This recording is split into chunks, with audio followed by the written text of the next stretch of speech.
Gas সংকটের খবর জানাবো। নারায়ণগঞ্জ থেকে যুক্ত হচ্ছেন সহকর্মী আহসান সাদিক। আহসান সাদিক, আগের তুলনায় গ্যাস সংকট সমাধান হলো কতটা?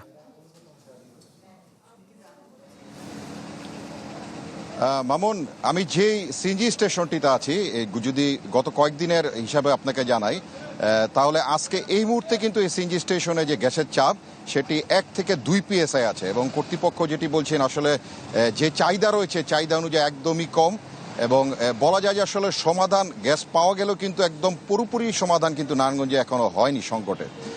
তো এই ক্ষেত্রে যদি শিল্পাঞ্চলের অবস্থা জানাই, তাহলে শিল্পাঞ্চল কিন্তু গত কয়েকদিনের যে গ্যাসের সংকট সেটির কারণে কিন্তু ব্যাপক ক্ষয়ক্ষতি হয়েছে বলে শিল্প মালিকরা জানাচ্ছেন। বিশেষ করে যারা রপ্তানিমুখী শিল্প নারায়ণগঞ্জে রয়েছে তাদের ব্যাপক ক্ষতি হয়েছে। বিশেষ করে বৈদেশিক ক্রয়াদেশ, তাদের এই ক্রয়াদেশ ঝুঁকিতে পড়েছে।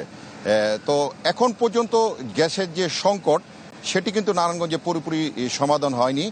তবে শিল্প মালিক বলি বা সিএনজি স্টেশন, সবার একটা দাবি অতি দ্রুত যেন এই গ্যাস সংকটের সমস্যাটি সমাধান করা হয়।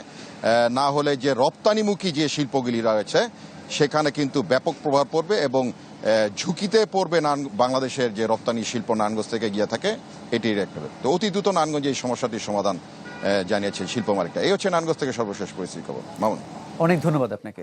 নারায়ণগঞ্জ থেকে জানাচ্ছিলেন সহকর্মী আহসান সাদিক।